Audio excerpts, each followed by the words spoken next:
Assalamualaikum warahmatullahi wabarakatuh. Saya Muhammad Alfandria Kila. Di sini saya akan mempresentasikan tentang materi 2. Yang pertama, database relasional. Database relasional menyajikan informasi dalam tabel dengan baris dan kolom. Setiap kolom mempresentasikan jenis informasi tertentu, dan setiap baris mencantumkan satu catatan. Tabel kemudian dikaitkan satu sama lain dengan menggunakan bidang umum. Bidang unik yang disebut sebagai kunci digunakan untuk mengidentifikasi setiap catatan di database relasional. Keunggulannya, yang pertama, redundansi lebih sedikit, menghindari ketidakkonsistenan, efisiensi, integritas data, keamanan yang baik, tingkat presisi yang tinggi, memungkinkan penggunaan bahasa pemrograman khusus query database dengan mudah, dan yang terakhir, lebih mudah mencapai kemandirian data.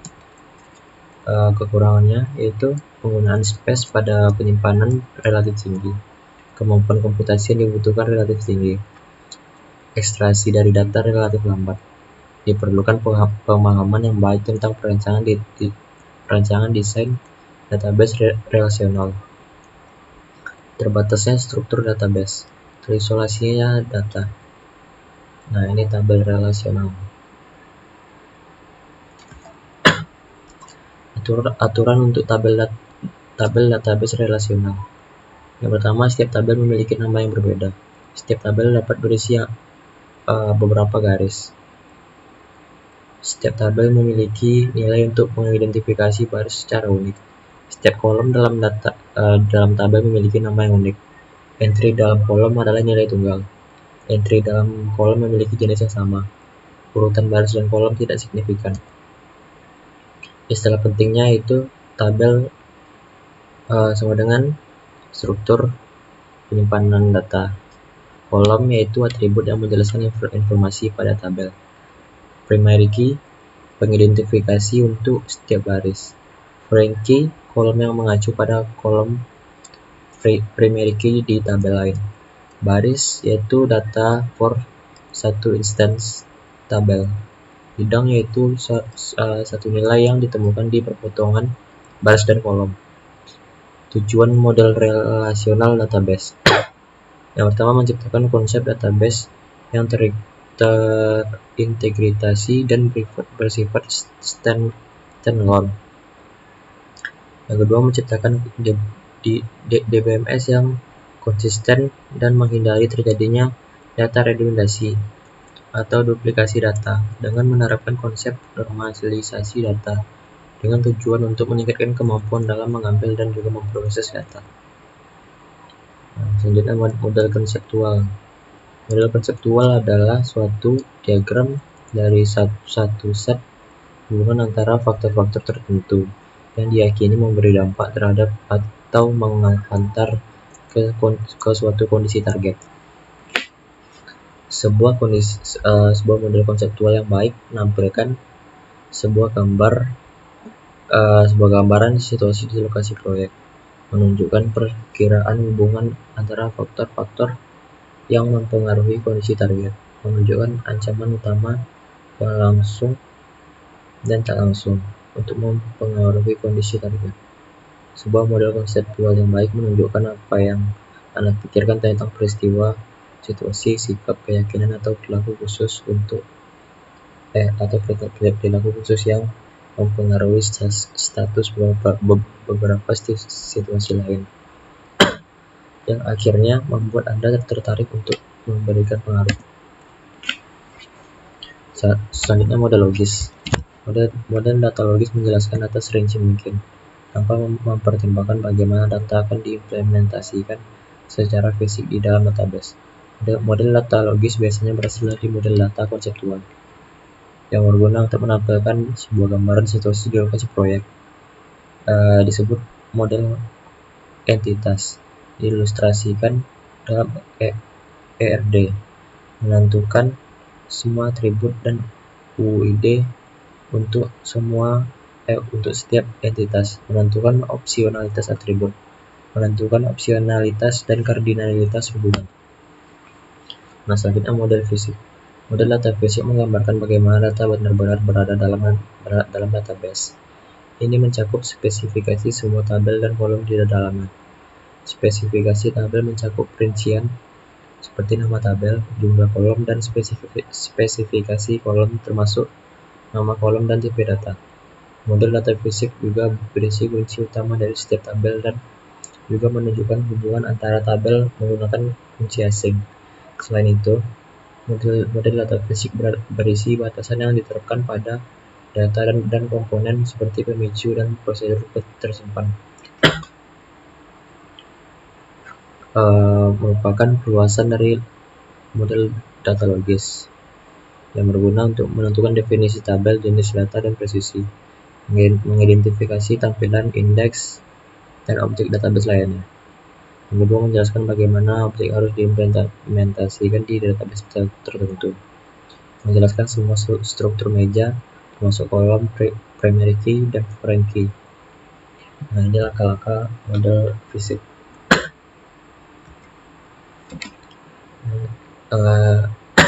Model konseptual dan fisik. Seni perencanaan, pengembangan, dan penyampaian memberikan hasil yang diinginkan. Pemodelan data adalah proses menangkap konsep dan aturan penting yang membentuk bisnis, kemudian menggambarkan konsep tersebut secara visual dalam diagram. Diagram ini menjadi cetak biru untuk mendesain hal fisik. Impin Kawayan, model konseptual menjadi kenyataan fisik. Entitas atau entity adalah di dalam database adalah benda, orang, tempat, unit, objek, atau hal lainnya yang mempresentasikan data dan tersebut akan disimpan ke dalam pangkal data yang berisi informasi yang harus dilacak, nama-nama hal yang Anda dapat cantumkan. Biasanya nama tersebut berbentuk kata benda. Nah, ini jenis entitas.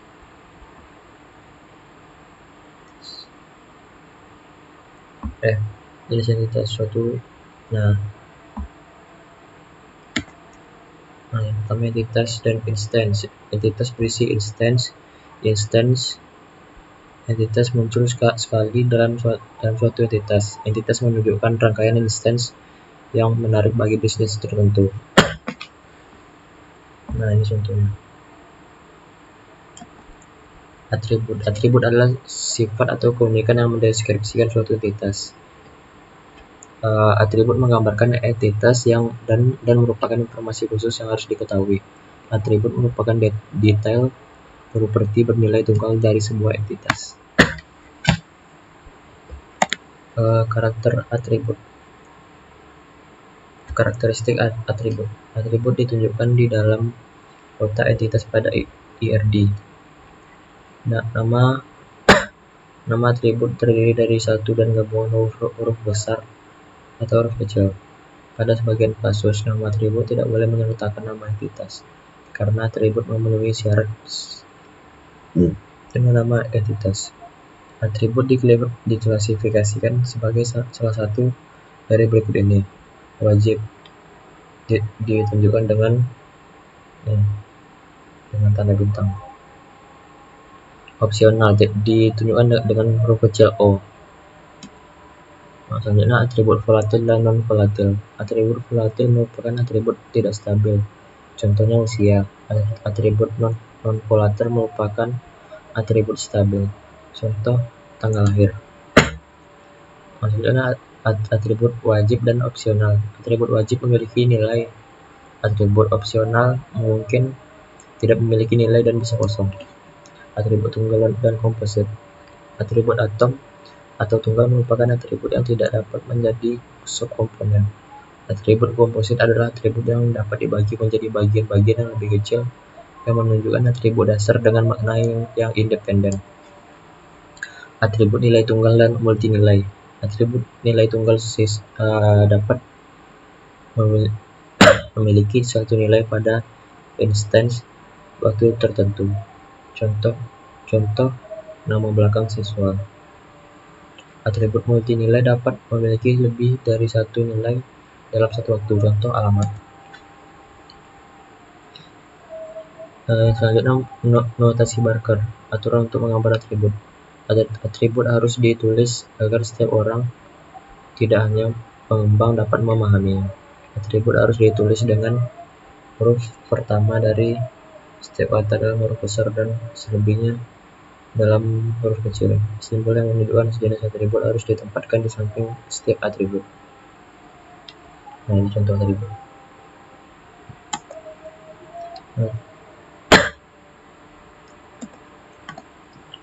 Nah, selanjutnya notasi Barker, aturan untuk menggambar hubungan. Hubungan bisa terjadi antara maksimal dua entitas. Hubungan bisa terjadi pada entitas yang sama atau berulang. Sebuah hubungan memiliki dua perspektif. Kedua perspektif hubungan harus diberi label. Nah, ini contohnya. Notasi Batchman, entitas, atribut, garis hubungan. Nah, ini notasi teknik informasi. Nah, ini notasi model data.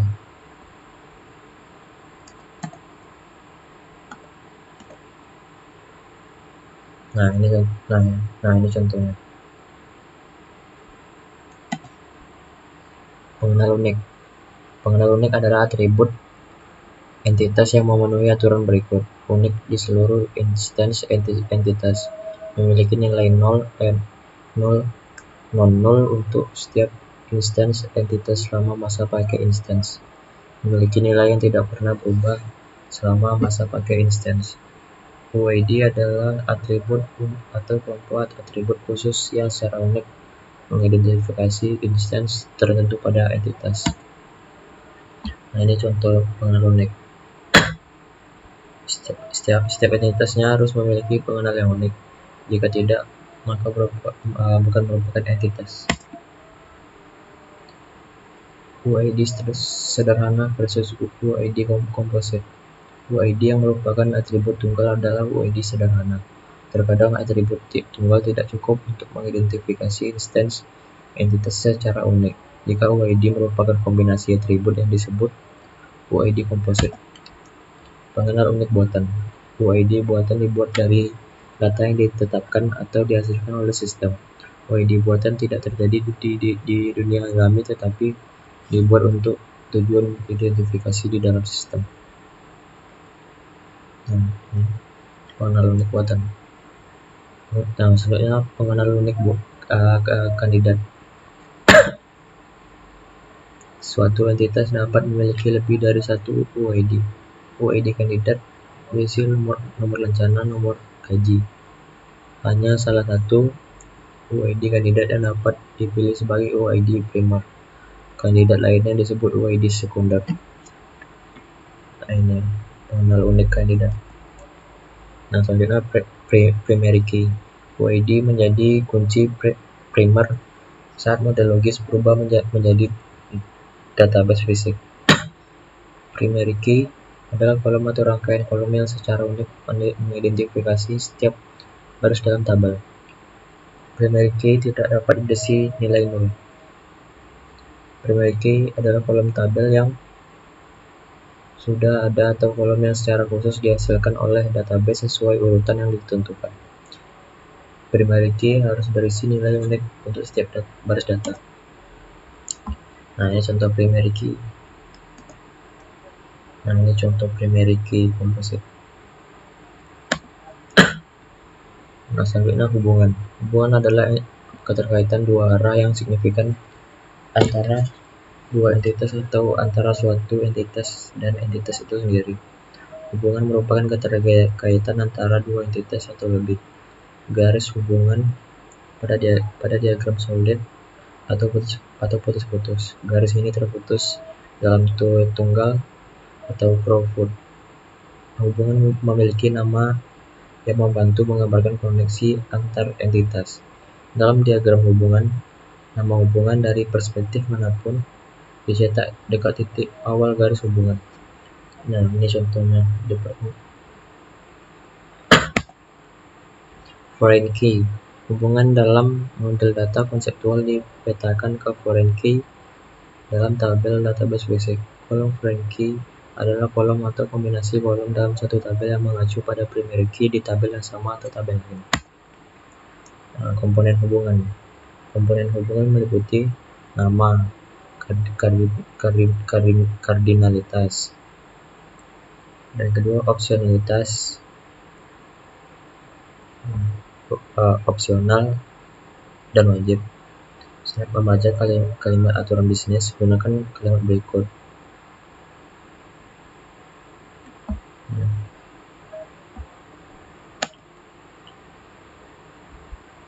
Komponen hubungan yang pertama, nama, kardinalitas, opsionalitas.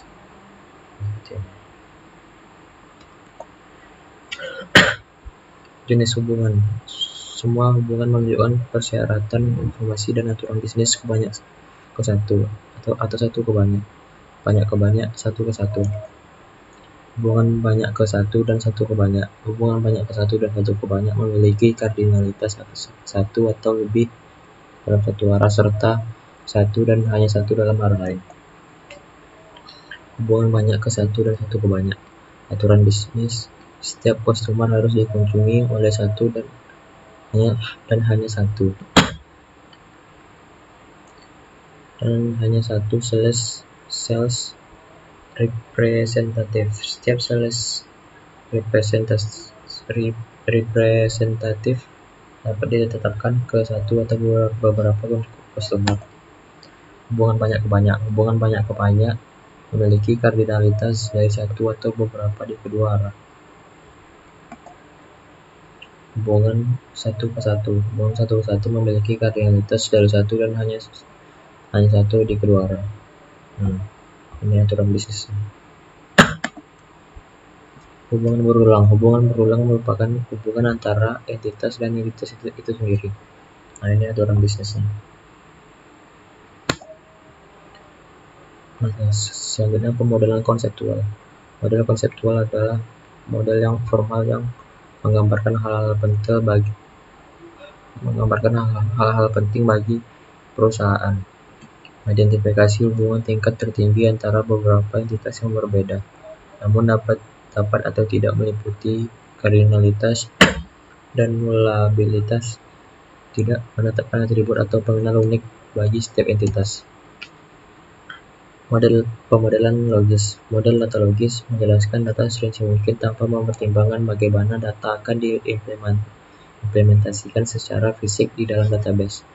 Model data logis biasanya berasal dari model data konseptual, meliputi semua entitas, atribut, UID, dan hubungan serta opsionalitas dan kardinalitas item-item ini. Model logis digambarkan menggunakan IRD. Ini langkah-langkah untuk membuat model logis. Ini contoh pemodelan logis. Selanjutnya diagram hubungan entitas.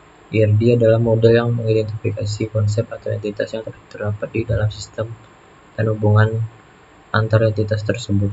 IRD memiliki beberapa tujuan. Yang pertama, analis atau perancang database mendapatkan pemahaman yang lebih baik atas informasi yang akan dimasukkan ke dalam database melalui proses pembangunan IRD. IRD berfungsi sebagai alat dokumentasi. IRD digunakan mengomunikasikan struktur logis database kepada pengguna. Diagram hubungan entitas atau IRD. IRD dapat digunakan untuk mempresentasikan persyaratan data bisnis, apapun jenis database yang digunakan, dan bahkan jika tidak ada representasi grafis entitas dan hubungannya satu sama lain. Selanjutnya, model bebas implementasi. Model data logis yang baik tetap sama apapun jenis sistem database yang pada akhirnya dibuat atau diimplementasikan. Inilah yang dimaksud dengan model bebas implementasi. Yang selanjutnya, model hubungan entitas berasal dari spesifikasi bisnis, dan sasaran yang dimaksudkan adalah membuat gambaran informasi yang jelas yang akan disimpan dalam database pendatang, merupakan daftar semua entitas dan atribut serta semua hubungan antara entitas yang merupakan hal penting. memberikan informasi latar belakang seperti deskripsi entitas, jenis data, dan batasan. Tidak memerlukan diagram, namun diagram biasanya merupakan alat yang sangat berguna. Sasaran pemodelan ER, mencatat semua informasi yang diperlukan, memastikan informasi yang hanya muncul sekali, mencontohkan tidak ada informasi yang dapat diturunkan dari informasi lain yang sudah dicontohkan, menemukan informasi di tempat yang dapat diduga dan logis. Nah, ini langkah-langkah untuk membangun IRD. Membuat kalimat IRD untuk mempresentasikan IRD. IRD adalah kosakata yang ditunjukkan untuk mengomunikasikan aturan bisnis yang ditangkap di IRD dengan jelas. Gunakan bahasa IRD untuk menyatakan hubungan antara entitas dalam IRD. Cukup pisahkan setiap kalimat IRD menjadi beberapa komponen. Komponen IRD, setiap entitas A, optionality, relationship name, cardinality, entitas B. Nah, ini contoh IRD. Nah, segitu penjelasan dari saya.